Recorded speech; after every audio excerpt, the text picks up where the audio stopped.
platicar de COVID largo me la pusieron difícil, porque si del COVID corto no la libramos, ahora con este está más difícil, pero quería empezar con una breve historia, una historia donde algún día en la Organización Mundial de la Salud se perciben rumores sobre un pequeño brote de una enfermedad respiratoria grave en dos pequeñas ciudades. Envían un equipo especializado que descubre, ya buscándole bien, que ese brote comenzó hace casi un mes y que incluso si le buscan no son tan poquitos, que ya ha habido como 50 casos en ese periodo de tiempo. Para ese momento, cuando la Organización Mundial de la Salud empieza a buscar, ya hay 20 pacientes hospitalizados y han fallecido 5. Empiezan a intensificar la vigilancia, descubren que hay nuevos casos diseminados en la comunidad, envían muestras para análisis y se dan cuenta de que es un nuevo virus respiratorio. Empieza a haber cada vez más casos, el virus nuevo se convierte en noticia, es la noticia principal, comienza a haber brotes en otros países, hay muchas personas afectadas, una alta proporción fallece, el virus se propaga rápidamente y empieza a alterar las actividades básicas. La gente se preocupa por la falta de medicamento, porque no existe una vacuna para este nuevo virus. Los hospitales se llenan, y se llenan porque hay pacientes y además porque el personal de salud también se enferma.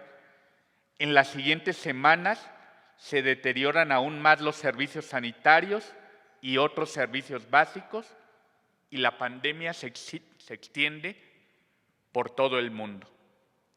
No sé si esta historia les suena conocida. Lo interesante es que esa historia está escrita en un documento de la Organización Mundial de la Salud en el 2007. La fuente de la historia es el 2007. Es una historia que está escrita en un documento de la OMS para llamar la atención en el mundo de que viene una pandemia de virus respiratorios y que iba a ocurrir todo esto, que parece como que se ocurrió, ¿no? Lo sorprendente de esto es que en el 2007 ya sabíamos que iba a ocurrir, en el 2009 apareció una pandemia de influenza H1N1, para el 2020 nos confrontamos con la pandemia de COVID, y cuando aparece la pandemia, viene todo el caos que viene detonando la pandemia y sorprende que pareciera que nos agarró descuidados. Como que, es que no la vimos venir, o sea, teníamos años sabiendo que venía una pandemia de virus respiratorios y cuando llega nos vemos sorprendidos. Nadie lo esperaba, no sabíamos qué hacer, no estábamos preparados. Es increíble que podamos haber dicho eso, increíble. Pero ahorita, además de reflexionar otras cosas, quisiera hacer reflexionar si ahora ya aprendimos algo. O sea, realmente ahora si nos pasa algo, ¿ya entendimos mejor las cosas o seguimos igual en problemas y si nos agarra otra pandemia nos toma igual? Cuando empieza COVID, pensamos inicialmente que era un escenario con dos grandes presentaciones. Los que veíamos de COVID agudo, de COVID temprano, que era esa fase viral con malestar general, con un poco de fiebre, síntomas respiratorios, esa parte donde tienes los virus en el cuerpo, que te pueden hacer una prueba de PCR y te sale positiva, una prueba de antígeno y te sale positiva. Pero luego transitas a otra parte donde ya en realidad prácticamente no tienes virus. Los virus se te van acabando en el transcurso de los días y para el día 7, para el día 10, ya prácticamente no tienes virus, ya no eres transmisor de virus. pero para ese día, 7, 10, es cuando empieza la respuesta inflamatoria que puede ser exagerada y entonces vienen las complicaciones que llegamos a ver en las personas que requirieron hospitalización y que incluso llegaron a fallecer. Esta parte de hiperinflamación ya ni siquiera tiene que ver con los virus, ya ni hay virus. Detonaron una respuesta exagerada que llevó a la persona a hospitalizarse e incluso a morir. Y creíamos que eran esas dos etapas, esa etapa viral, esa etapa de hiperinflamación que transitaba por una etapa pulmonar, pero lo veíamos como dos escenarios. Bueno, ya bastante problema teníamos con eso y resulta que no eran dos, que eran tres. O sea, ya ahora era la infección aguda, donde tenías esta fase viral de síntomas, la fase de hiperinflamación, que por fortuna no todos la hicieron, de hecho una minoría la hizo, o sea, si así ya con una minoría que hacía hiperinflamación se nos llenaron hospitales, ahora imagínense si hubiera sido amplio esta presentación. Pero nos dimos cuenta que había una tercera etapa. Ya no estabas en el agudo, ya no estabas en la hiperinflamación, ya parecía que te habías recuperado, pero resulta que no. Seguías sintiéndote mal. Ya tuviste COVID hace un mes, hace 2 meses, hace 3 meses, y tú decías, pero como que no quedé bien, o sea, ya quedé ahí medio golpeadón, tengo molestias, perdí el olfato durante el COVID agudo y sigo sin tener ese olfato perfectamente recuperado. De hecho, todavía debe haber quien se quedó como que ya no volvía a ser el mismo, es un tema. Y ese era notorio por el tema del olfato, pero empezamos a darnos cuenta de que había secuelas en otros escenarios diferentes del olfato. Y vimos que en esta evolución, les decía, cuando lo comparamos con los virus, en las primeras etapas podemos aislar el virus del tracto respiratorio por PCR, por antígeno, por lo que sea, de los hisopados nasofaringios. Toda esta etapa podemos asociar alguna molestia con el virus, pero resulta que con el tiempo ya ni tienes virus, ya no tienes virus y sigues sin sentirte bien. Y sigues teniendo molestias y de repente ya no te la creen así como, ahora resulta, ¿no? Es que me dio COVID y ya no soy el mismo. O sea, es que ahora me dio por tomar alcohol.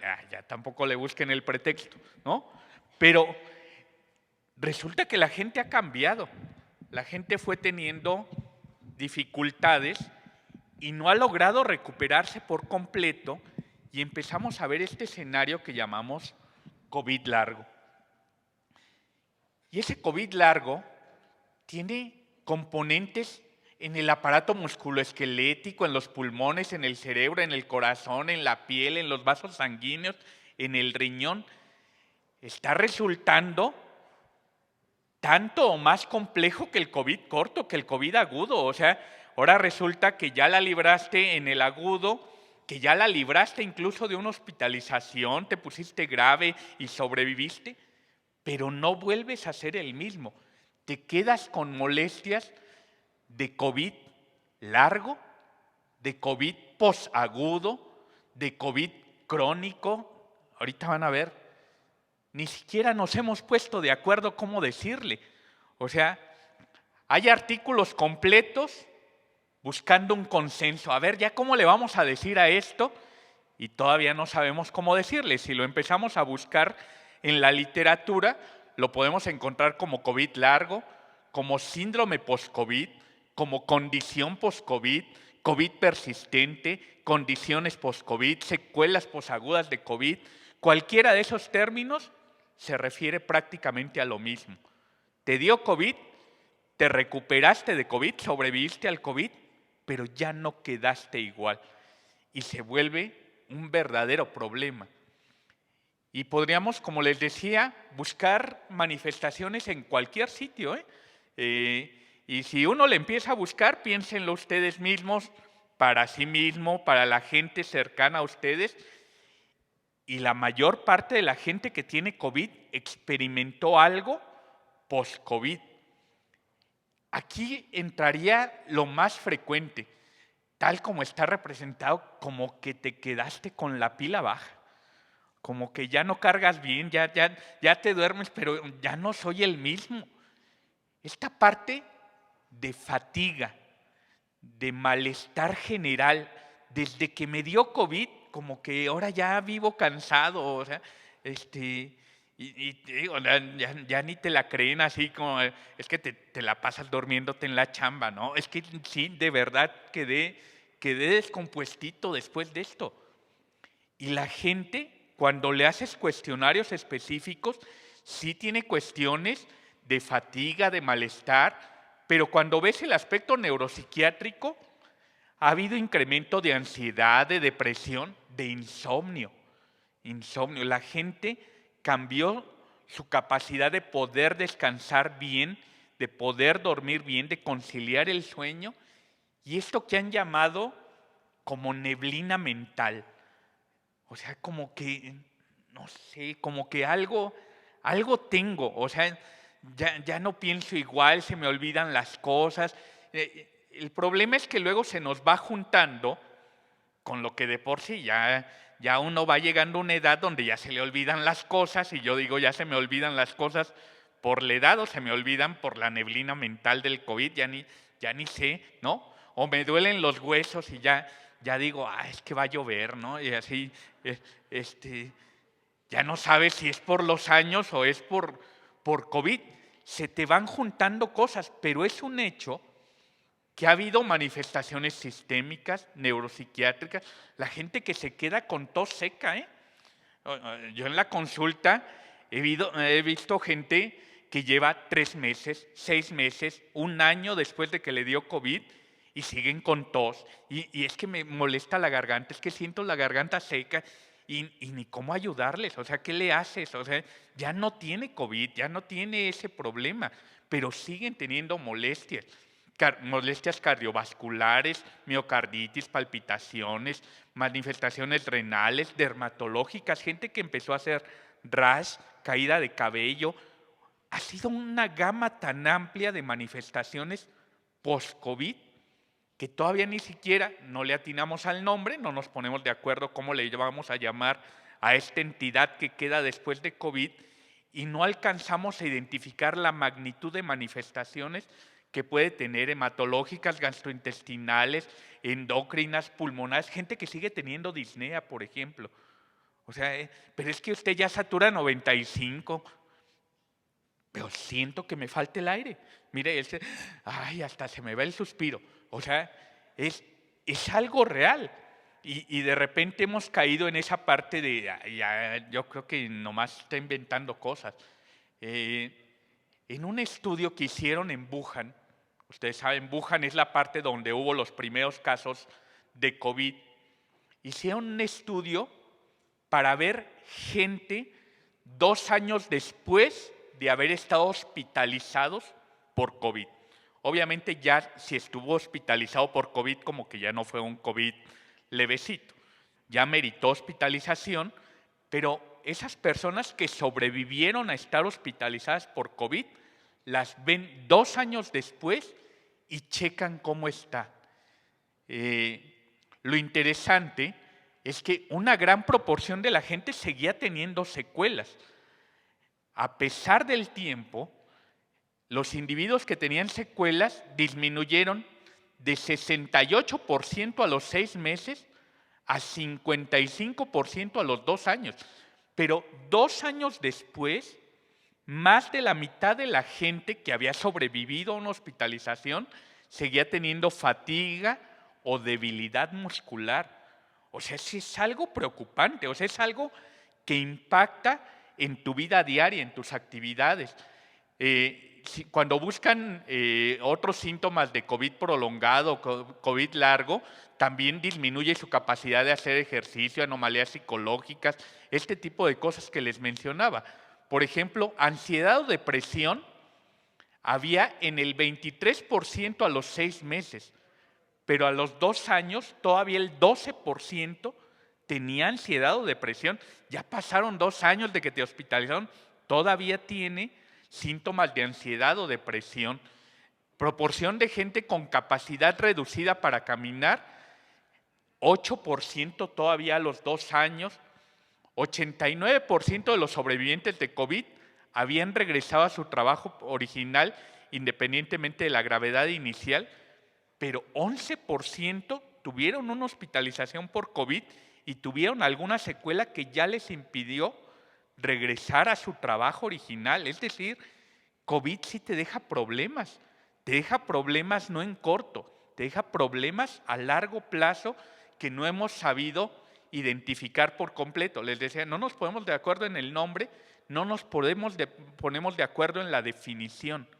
¿A partir de cuándo ya es COVID largo? Lo más consensado es 12 semanas, 3 meses después. Tú tienes una molestia que asocias con COVID 12 semanas, 3 meses después de que tuviste COVID, eso ya cuenta como COVID largo. Es que perdí el olfato con COVID, llevas 12 semanas y no has recuperado el olfato, eso ya es una secuela de COVID largo. Entonces, tenemos que estar pendientes de eso, tenemos que estar identificándolo y tenemos que estar acompañando y apoyando a las personas, porque además, si dijéramos, ¿y cómo vamos a manejar el síndrome post-COVID? Pues no sabemos ni por qué se causa. En algún momento se especuló que era por persistencia viral, luego hemos identificado que no hay virus. Bueno, pero es que sí hay genoma de virus integrado en algunas células y probablemente esa es la consecuencia. Ha sido muy difícil intervenir en algo que no hemos entendido fisiopatológicamente por completo. Y entonces hemos acabado en principios de atención de acuerdo a los síntomas. Alguien tiene hipoxia, pues oxígeno suplementario, manejo sintomático, le duele algo para el dolor, apoyo psicológico. Les decía, mucho de estos temas es ansiedad, depresión, molestias leves, pues mejor ni andarle sobremedicando, porque eso también ha sido un problema. Estas enfermedades, estas molestias que no tienen un contexto particular, son muy propensas a que haya sobremedicación. Lo mismo nos ha pasado con COVID largo que con la gente que tiene, por ejemplo, fibromialgia. A cada quien se le ocurre alguna cosa de hacer. Alguien lo manda a hacer yoga y alguien le da antidepresivos y alguien le da analgésicos, narcóticos, lo que sea. Controversias sobre si la vitamina D funciona. Pues no, mientras no conozcamos la causa, no tenemos un tratamiento. Lo que yo diría es también hacerle entender a la gente, explicarle. Parece que van disminuyendo las molestias con el tiempo, ayudarle sintomáticamente en las cosas para que no vaya a caer en productos milagro, porque también en eso acaban, ¿no? O sea, le ofrecen cualquier cosa y la gente pues va a lo que le ofrezcan. ¿Alguna manera habrá de evitarlo? Parece que tiene que ver con la severidad o la gravedad con la que se presenta el cuadro. Ya les presenté datos de prevalencia cuando estás hospitalizado. Pero en gente que tiene COVID leve, que la pasó bien, que no requirió hospitalización, cuando les preguntan de síntomas de COVID persistentes, hasta el 10 a 50% tienen alguna manifestación 3 meses después del cuadro agudo de COVID, habiendo sido un COVID leve, O sea, es un problema amplio, pero si tienes un COVID más grave, pareciera que tienes más secuelas, obviamente. Se han hecho cosas para prevenir COVID. Este estudio recién publicado en Lancet hace varios grupos de COVID y les dan algún medicamento, fluvoxamina, ivermectina, hidroxicloroquina. Ya ven que le hemos entrado a todo. Y les dan metformina. Y el grupo de metformina, ya ven que eso cura todo, ¿no? Un día vamos a acabar tomando metformina todos, para lo que sea, nomás porque estoy gordo, pues estoy feo, a ver, algo ha de ayudar.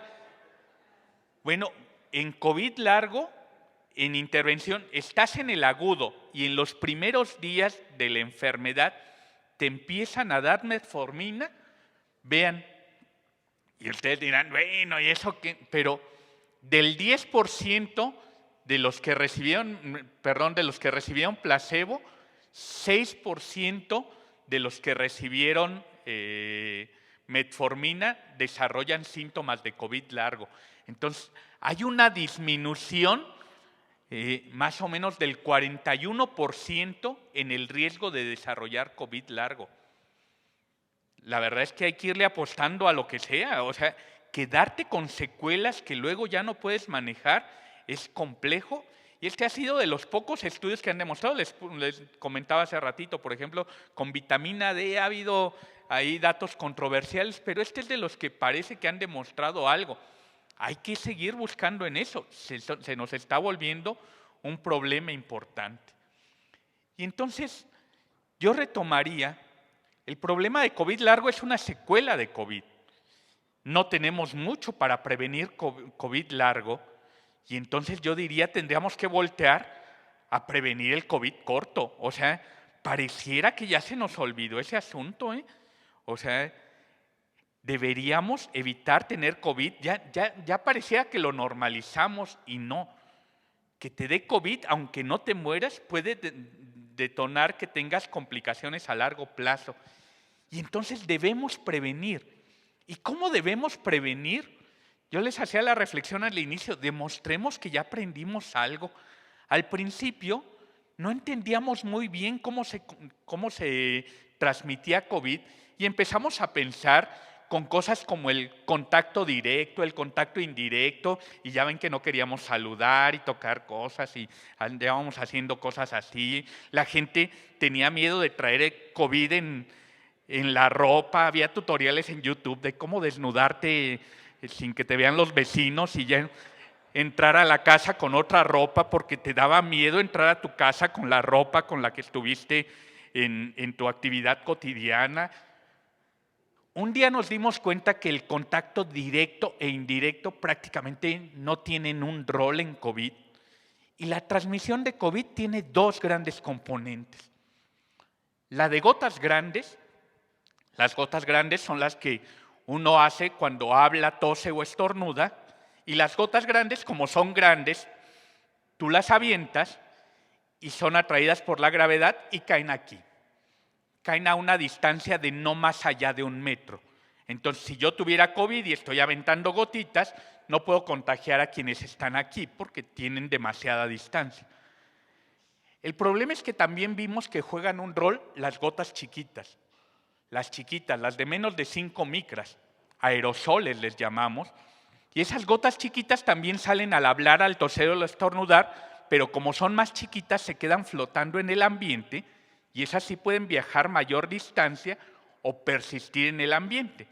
Si tú metes a mucha gente en una oficina cerrada, sin ventilación, y aunque estén separados al rato, ya todo ahí está lleno de aerosoles, ya entras y huele a ser humano, así, o sea, ya representa que está el ambiente viciado, ya estás respirando lo que el otro exhaló para fines prácticos, independientemente de la distancia. Es un concepto que ya deberíamos entender.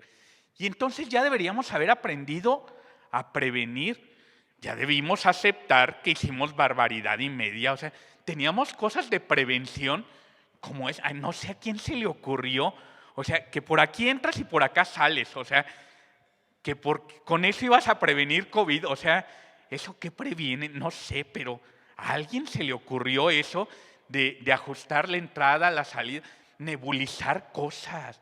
O sea, andábamos nebulizando cosas. Todavía hay lugares donde nebulizan mobiliario y eso, con estas ideas de contacto, y pueden nebulizar en chiquito o pueden nebulizar en grandote, ¿eh? Porque salían a nebulizar así parques, un parque libre de COVID, o sea, ¿a quién se le ocurrió?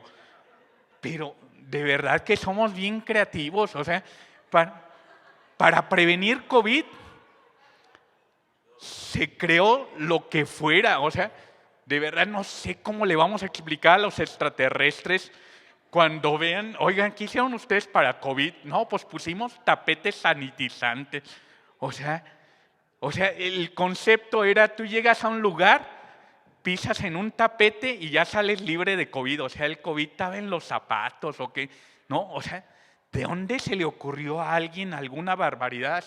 ¿No? Bueno, había tapetes sanitizantes en la playa, o sea, arena libre de COVID, arena con COVID, o sea,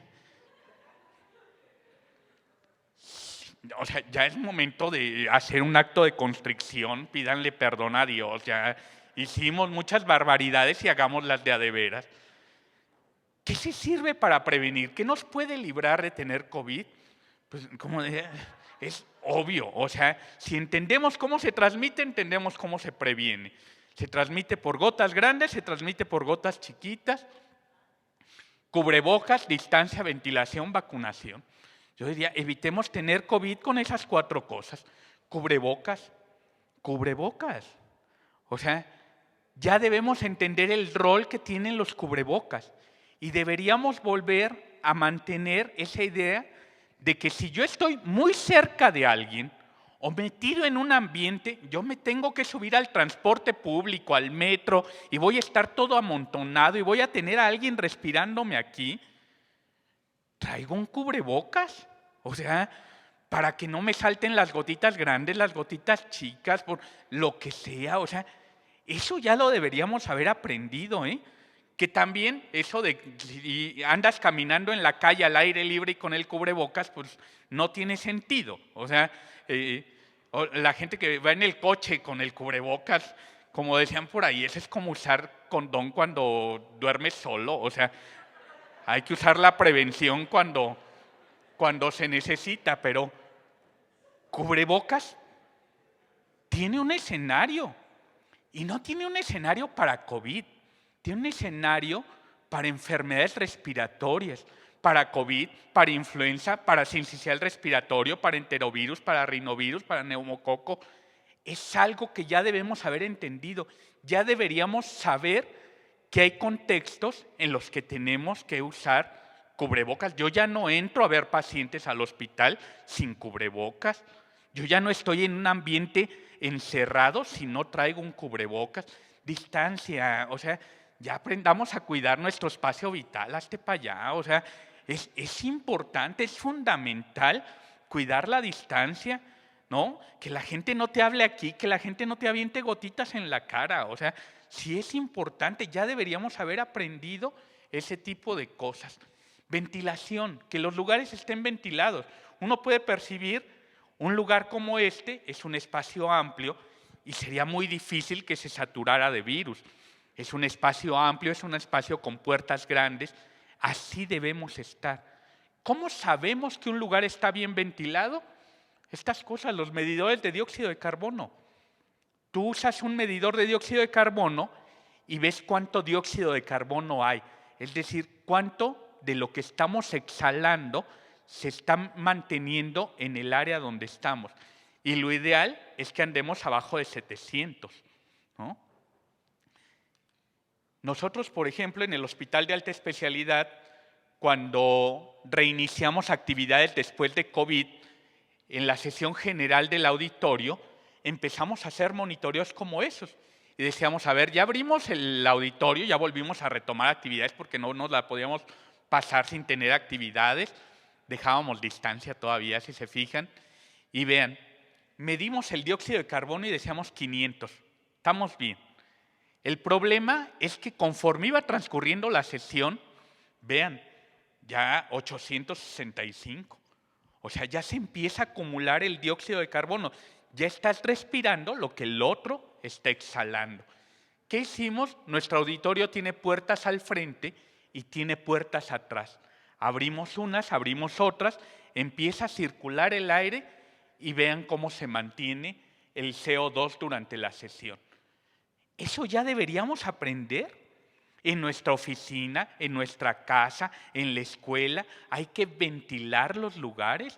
De repente uno llega a una oficina, abre, ves a toda la gente amontonada ahí, huele a ser humano. Eso quiere decir que no está bien ventilado y que si alguien tuviera COVID o influenza o neumococo o sincicial respiratorio o lo que sea, va a contagiar a los demás independientemente de la distancia.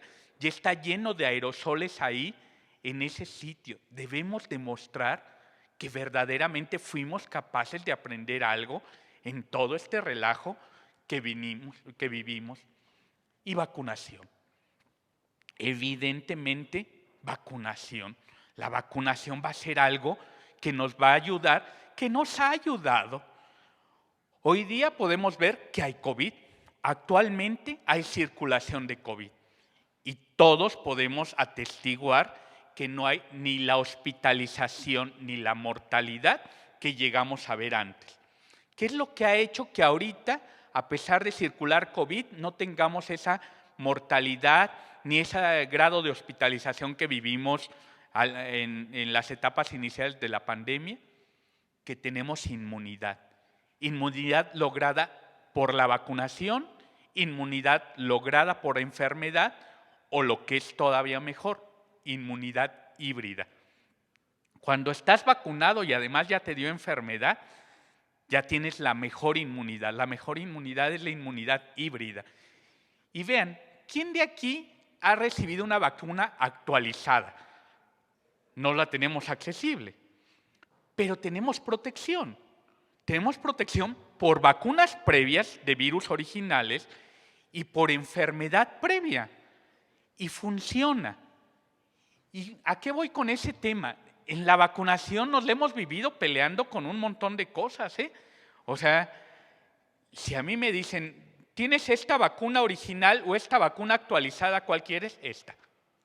Oye, pero solo tienes la original, ¿te la pones o no? Sí, sí me la pongo. O sea, claro que te tiene que servir. Llevar también las cosas al extremo de, no, esa no sirve. No, y si hay estudios. Desde que salió la bivalente de Pfizer, compararon la bivalente, que ya tenía Omicron, con la original. Y si hay diferencia, claro que protege menos la original, nada más la diferencia era como 85 contra 70. Y entonces, nada más yo lo transpolaría a eso. Por ejemplo, ahorita, si te da COVID, lo más probable es que no te mueras. Han disminuido mucho las probabilidades de morir por lo que les comentaba. Pero digamos, ahorita te da COVID y tu probabilidad de morir es 1 en 1000. Bueno, es poquito, pero ahí está, ¿eh? Te pones una vacuna actualizada y te baja el riesgo 90%, bueno, ya no tienes 1 en 1000, tienes 0.1 en 1000. Bueno, te pones una vacuna no actualizada y te baja 70%, 60%. Ok, ya no tienes 1 en 1000, tienes 0.4 en 1000.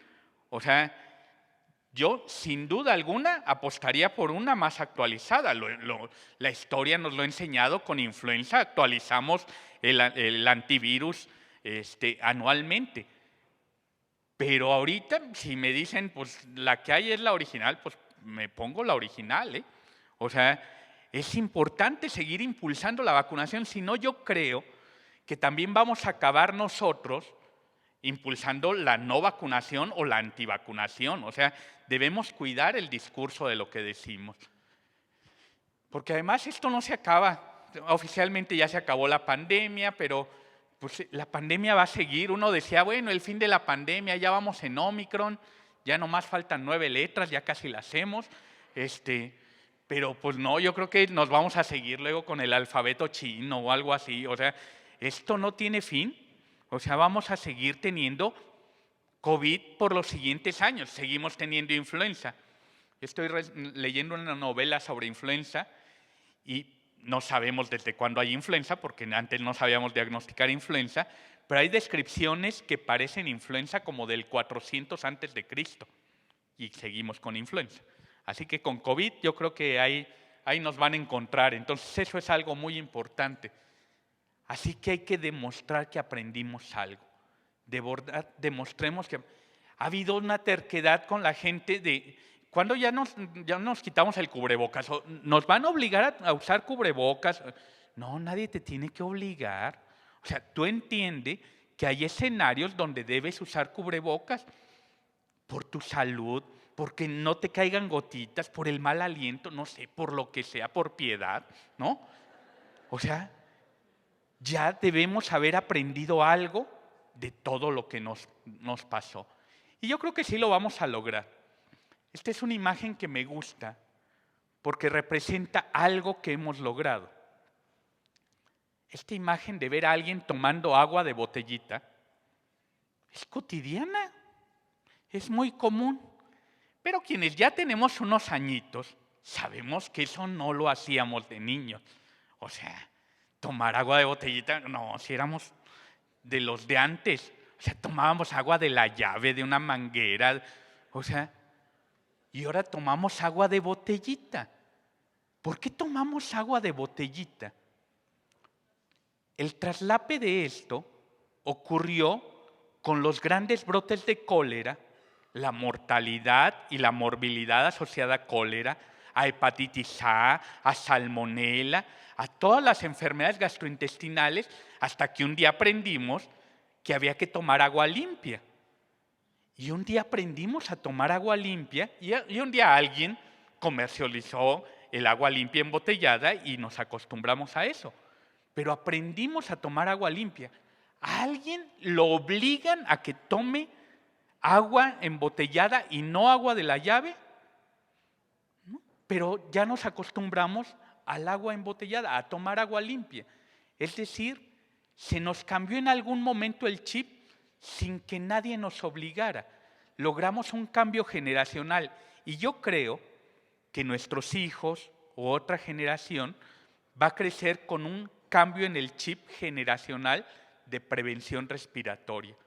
Van a aprender a usar cubrebocas en contextos aglomerados, van a aprender a ventilar los lugares, van a aprender a guardar distancia de otras personas y quizá no se van a dar cuenta de cuándo transcurrió. Un día van a estar haciendo cosas de manera cotidiana sin que alguien los obligue, sin que se den cuenta de por qué lo hacen. Yo quiero concluir, COVID seguirá con nosotros, ¿eh? Hay que acostumbrarnos. COVID agudo ya era un problema y ahora COVID largo, pues otro problema. O sea, ya se nos volvió todo un tema. COVID largo es difícil de prevenir. No sabemos cómo prevenirlo, no sabemos cómo tratarlo. De hecho, no sabemos cómo se produce. Así que mejor prevengamos COVID. Y de verdad, demostremos que hemos aprendido algo.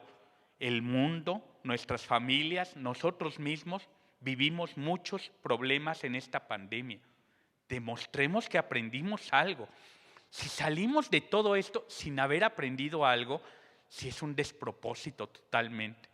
Porque además viene una nueva pandemia, ¿eh? Eso es definitivo. Va a haber otra pandemia de virus respiratorios. ¿Cuándo? No sé. Pero hoy falta un día menos para la siguiente pandemia. Muchísimas gracias.